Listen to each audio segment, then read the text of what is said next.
बाबा भोलेनाथ को समर्पित है। इसी क्रम में आज सोमवार व्रत की कथा आप अवश्य श्रवण करें। एक समय की बात है, किसी नगर में एक साहूकार रहता था। उसके घर में धन की कोई कमी नहीं थी, लेकिन उसकी कोई संतान नहीं थी। इसी कारण वो बहुत दुखी था। पुत्र प्राप्ति के लिए वह प्रत्येक सोमवार व्रत रखता था और पूरी श्रद्धा के साथ शिव मंदिर जाकर भगवान शिव और पार्वती जी की पूजा करता था। उसकी भक्ति देखकर एक दिन माँ पार्वती प्रसन्न हो गई और भगवान शिव से उस साहूकार की मनोकामना पूर्ण करने का आग्रह किया। पार्वती जी की इच्छा को सुनकर भगवान शिव ने कहा कि हे पार्वती, इस संसार में हर प्राणी को उसके कर्मों का फल मिलता है और जिसके भाग्य में जो हो उसे भोगना ही पड़ता है। लेकिन पार्वती जी ने साहूकार की भक्ति का मान रखने के लिए उसकी मनोकामना पूर्ण करने की इच्छा जताई।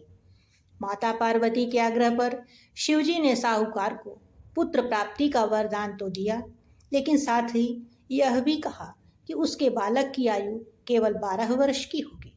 माता पार्वती और भगवान शिव की बातचीत को साहूकार सुन रहा था। उसे ना तो इस बात की खुशी थी और ना ही दुख। वह पहले ही की भांति शिवजी की पूजा करता रहा। कुछ समय के बाद साहूकार के घर एक पुत्र का जन्म हुआ। जब वह बालक 11 वर्ष का हुआ तो उसे पढ़ने के लिए काशी जी भेज दिया गया। साहूकार ने पुत्र के मामा को बुलाकर उसे बहुत सारा धन दिया और कहा कि तुम इस बालक को काशी जी विद्या प्राप्ति के लिए ले जाओ और मार्ग में यज्ञ कराना। जहाँ भी यज्ञ कराओ वहाँ ब्राह्मणों को भोजन कराते हुए और दक्षिणा देते हुए जाना। दोनों मामा भांजे इसी तरह यज्ञ कराते और ब्राह्मणों को दान दक्षिणा देते हुए काशी की ओर चल पड़े।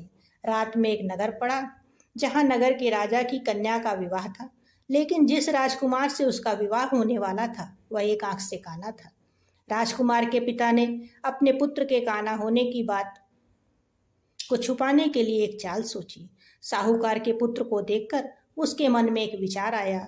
उसने सोचा, क्यों न इस लड़के को दूल्हा बनाकर राजकुमारी से विवाह करा दूं। विवाह के बाद इसको धन देकर मैं विदा कर दूंगा और राजकुमारी को अपने नगर ले जाऊंगा। लड़के को दूल्हे के वस्त्र पहनाकर राजकुमारी से विवाह कर दिया गया, लेकिन साहूकार का पुत्र ईमानदार था। उसे यह बात न्याय संगत नहीं लगी।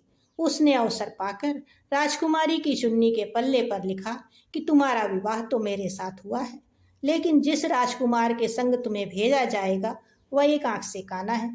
मैं तो काशी जी पढ़ने के लिए जा रहा हूँ। जब राजकुमारी ने चुन्नी पर लिखी हुई बातें पढ़ी तो उसने अपने माता पिता को यह बात बताई। राजा ने अपनी पुत्री को विदा नहीं किया, जिससे बारात वापस चली गई। दूसरी ओर साहूकार का लड़का और उसका मामा काशी पहुंचे और वहां पहुंचकर उन्होंने यज्ञ किया। जिस दिन लड़के की आयु 12 वर्ष की हुई उसी दिन यज्ञ रखा गया।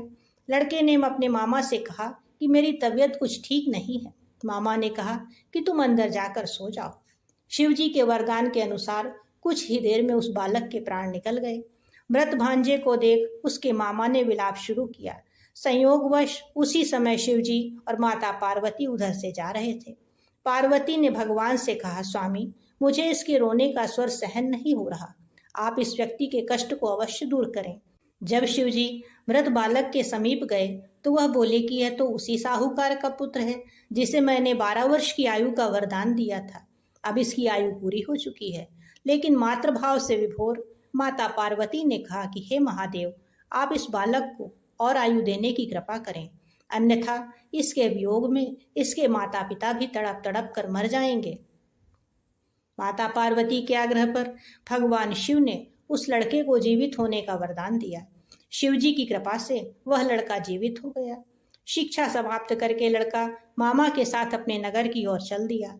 दोनों चलते हुए उसी नगर में पहुंचे जहां उसका विवाह हुआ था। उस नगर में भी उन्होंने यज्ञ का आयोजन किया।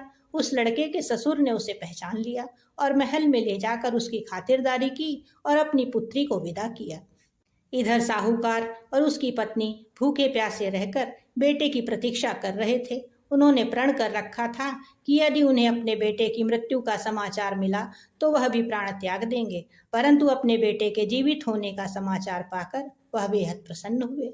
उसी रात भगवान शिव ने व्यापारी के स्वप्न में आकर कहा कि हे श्रेष्ठी, मैंने तेरे सोमवार के व्रत करने और व्रत कथा सुनने से प्रसन्न होकर तेरे पुत्र को लंबी आयु प्रदान की है। इसी प्रकार जो कोई सोमवार व्रत करता है या इस कथा को सुनता है अथवा पढ़ता है, उसके सभी दुख दूर होते, उसका अवश्य कल्याण होता है। बोलो भगवान शंकर की जय। हर हर महादेव भक्तों।